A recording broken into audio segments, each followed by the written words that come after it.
इलाके में तलाश किया, कहीं इंतजाम नहीं हो पाया। जैसे कहीं तलाश किया, तलाश करने के बाद नहीं इंतजाम नहीं हो पाया, कहा चलो आरिफ बिल्लाह जमालुल औलिया हाफिज शाह जमालुल्लाह रामपुर में मौजूद है, उनकी बारगाह में चलते हैं, वही कोई ना कोई सूरत दिखाएंगे। गई हाफिज शाह जमालुल्लाह की बारगाह में, हुजूर आज 29 शाबान है, हाफिज का इंतजाम नहीं है, हुजूर आप इंतजाम फरमा दीजिए। जैसे इतना कहा, आपने निगाहों को झुकाया। आज आप देख लीजिए, पीरो मुर्शिद भी निगाहों को झुकाते हैं।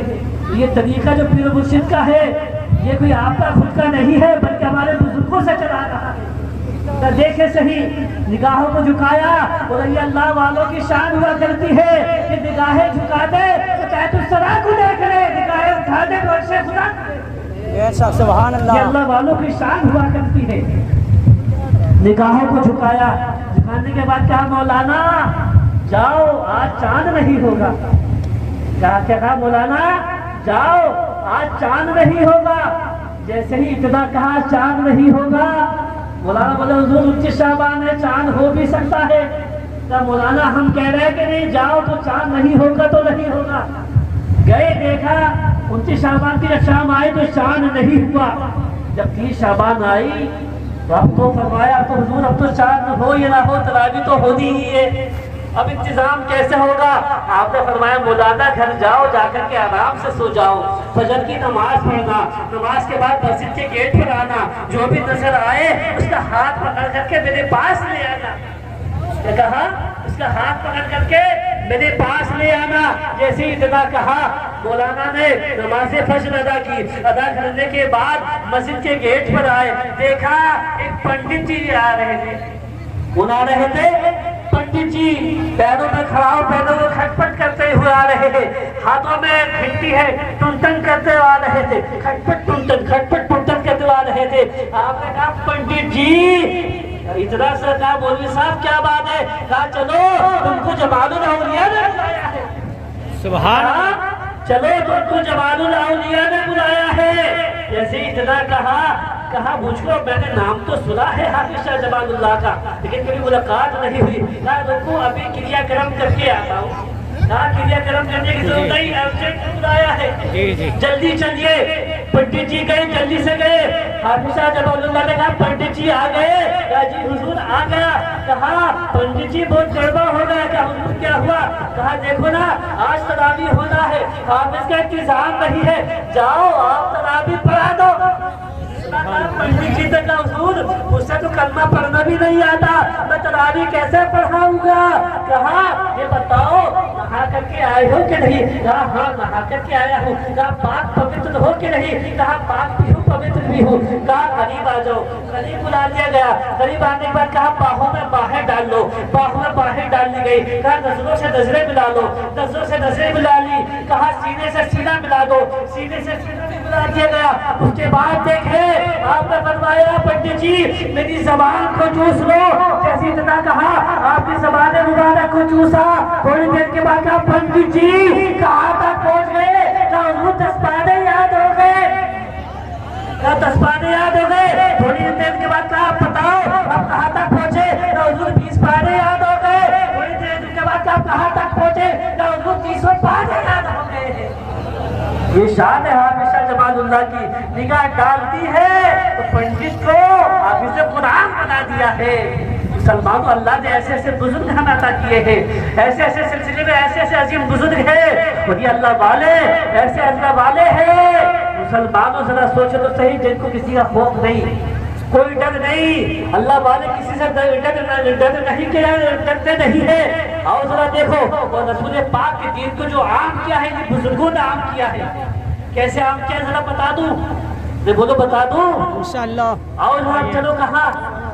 सरहिंद लिए चलता हूँ, चलेंगे सरहिंद घूमने। वहाँ आलिम रब्बानी मुजद्दिद अल-फसानी रज़ी अल्लाह तबारक व तआला अन्हु है।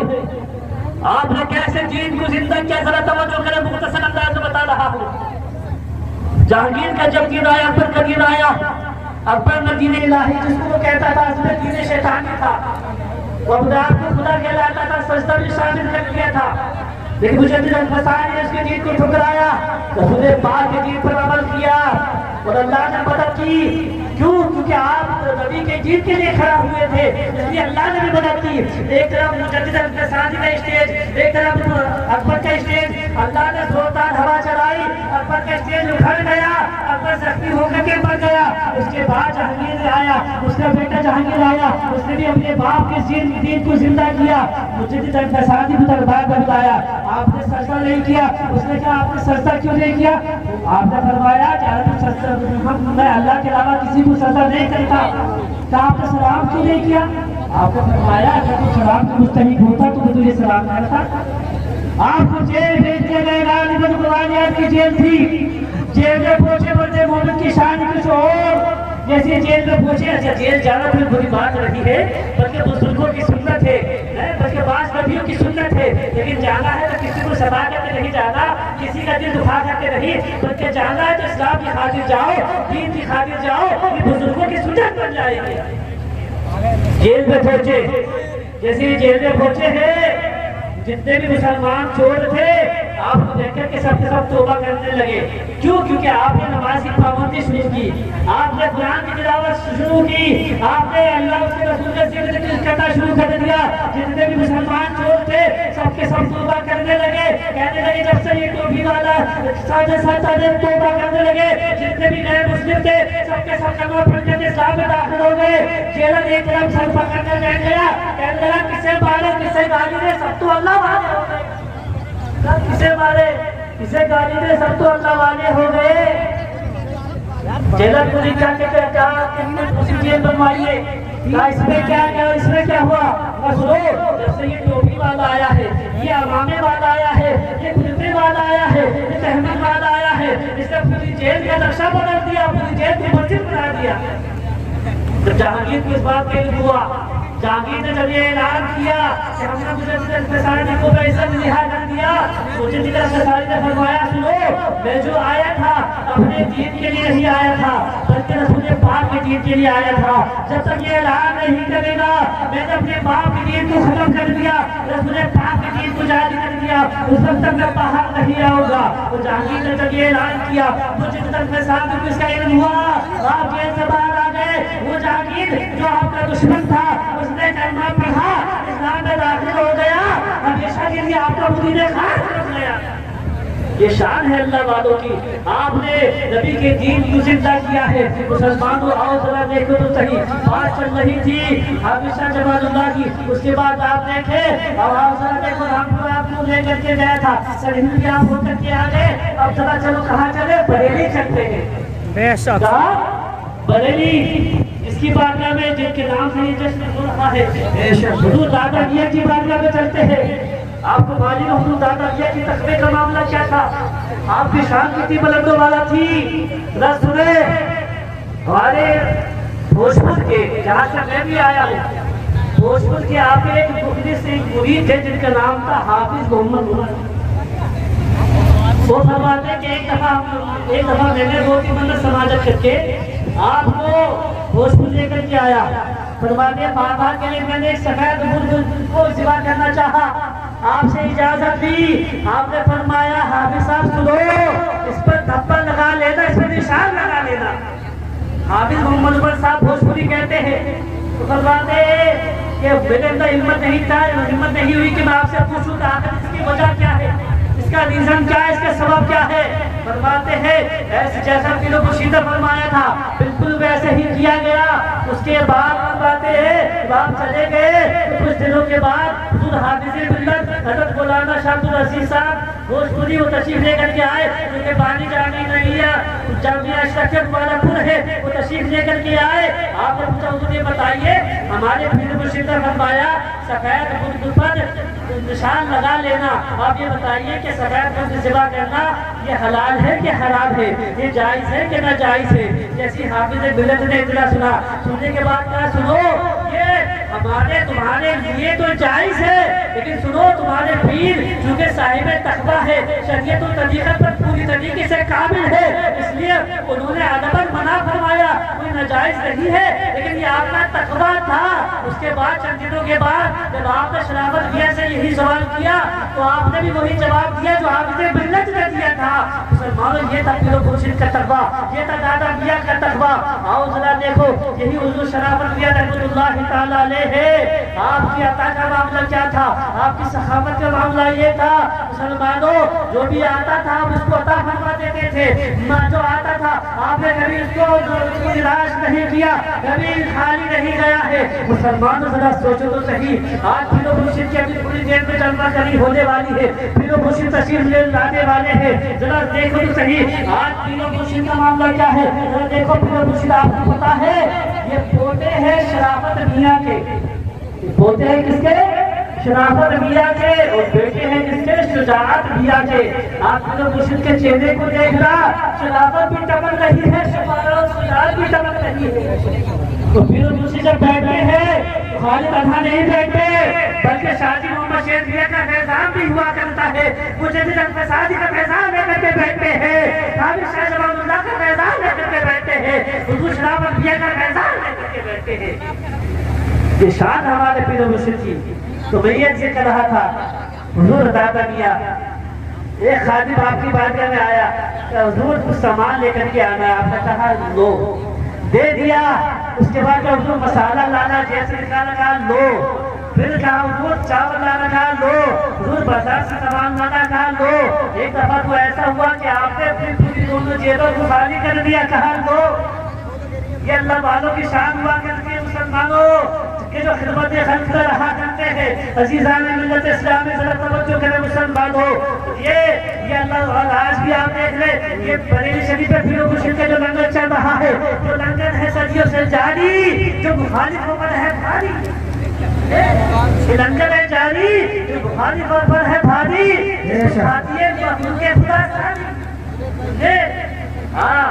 पीरो मुर्शिद का लंगर चल रहा है। सिर्फ पीरो मुर्शिद ने नहीं चलाया, बल्कि ये सिर्फ पीरो मुर्शिद से नहीं, बल्कि पहले बुजुर्गों से चला रहा है। ये हमारे सिलसिले के बुजुर्गों का तरीका रहा है।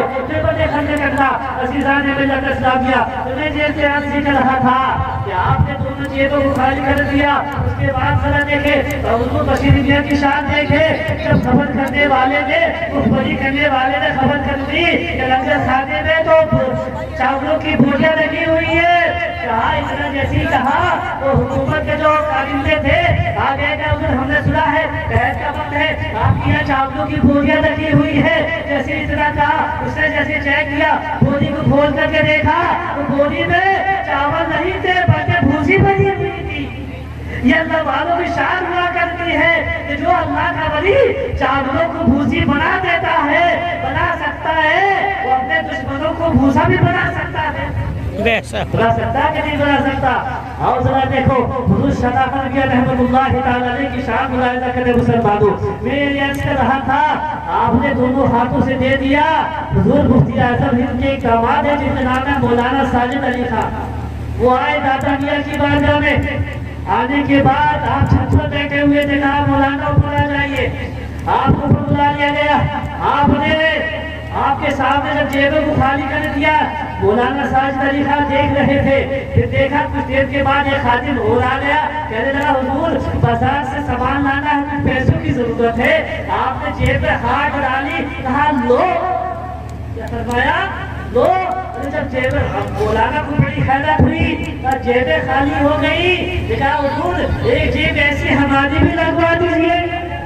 क्या कहा हुजूर, एक जेब हमारी भी लगवा दीजिए। आपने फरमाया मौलाना ये जेब मैंने नहीं लगाई है, बल्कि जेब तो लगाई गई है, ये तो अल्लाह की अता से लगी है, अल्लाह के करम से लगी है, अल्लाह के फजल से लगी है। अज़ीज़ान मिल्लत इस्लामिया, जरा सोचे तो सही मुसलमानों, ये शान है हमारे पीरो मुर्शिद की। बरादरान मिल्लत इस्लामिया, सबने पाक पेश करे, अल्लाहुम्मा सल्ली अला सय्यिदिना व मौलाना मुहम्मद व अला कुल्ली शैइन मालूम जब या रसूल अल्लाह, या रसूल अल्लाह सल्लल्लाहु तआला अलैहि वसल्लम। तो मैं ये जिक्र रहा था कि हुजूर दादा मियां ये और सुनाए, सुनना चाहते हैं कि नहीं? बुलंदवा से कहे सुभान अल्लाह, बोल बुलंदवा से कहे सुभान अल्लाह। कहे आंखों की ठंडक दिल का चैन, आंखों की ठंडक दिल का चैन। आंखों की ठंडक दिल का चैन नारे लगाते रहना चाहिए। बुजुर्गों के नाम लेने से बरकतें मिला करती है। हम यहाँ बुजुर्गों के नक्शे कदम पर चले, ये चीज भी हमारे अंदर होना चाहिए। मैं ये ऐसे कर रहा था, तो दादा मियाँ की शान देखो मुसलमानों। तो दादा मियाँ के चेहरे का मामला ये था, मैंने पढ़ा है शराफत औलिया के अंदर, उसमें लिखा हुआ है कि आपके चेहरे का मामला ये था, जो आपके चेहरे को देख लेता था, रोता हुआ आता था तो हंसता हुआ चला जाता था। यह आपके चेहरे का मामला था, क्योंकि आप मजहबे फैजाने गौसे आजम थे, गौसे आजम के फैजान के आप मजहब थे। और जरा देखो, ये गौसे आजम की शान का मुलाहिजा करे, ये बड़े पीर है, बचपन का मामला है, छोटे से बच्चे हैं, हुजूर से बात करके अल्लाह ताला हो कसरे जिलान में आपसे ज्यादा कोई खूबसूरत बच्चा नहीं था, लेकिन अगर किसी के बच्चे पर सहर हो जाता, जादू हो जाता, माए ताबीज कराते कराते थक जाती, बच्चे को सुकून नहीं मिलता था, माए शहजादा बच्चे को लेकर के आती, वो से आजम के करीब लाकर के सुला देती, जैसे वो से आजम के चेहरे पर उस शहजादा बच्चे की निगाह पड़ती थी, उसका सहर खत्म हो जाता था, जिससे तमाम जादू खत्म हो जाता था। ये शान थी वो से आजम की। अगर किसी का कोई बच्चा रोता हुआ आता और माए खामोश कराते कराते थक जाती, बच्चे को सुकून नहीं मिलता, आराम नहीं मिलता, माए रोते हुए बच्चे को लेकर के आती, वो से आजम के करीब लाकर के लेटा देती, जैसे वो से आजम की निगाह उस शहजादा उस रोते हुए बच्चे पर पड़ती थी, बच्चा फौरन खामोश हो जाता था। तो वो से आजम का बचपन है, लेकिन आप थोड़ा ये भी देखें, वो से आजम किस माहौल में पूरी जगह सुने। आपकी वालिदा मौलाना फरमाती है कि मैंने कभी भी अपने बेटे अब्दुल कादिर को बगैर वुजू के दूध नहीं पिलाया। क्या तो यार सुभान अल्लाह, क्या फरमाया कि मैंने कभी भी अपने बेटे अब्दुल कादिर को बगैर वुजू के दूध नहीं पिलाया। कितना तय्यब ताहिर दूध था, कितना पाकीज़ा दूध था।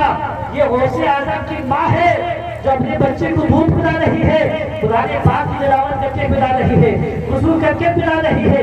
आज की माओ का आलम क्या है? आज की माएँ अपने बच्चे को दूध पिला रही है, दुबलाजार बन रही है। आज की माएँ बच्चों को दूध पिला रही है, गालियाँ दे रही है। आज की माएँ बच्चों को दूध पिला रही है, गीबत कर रही है।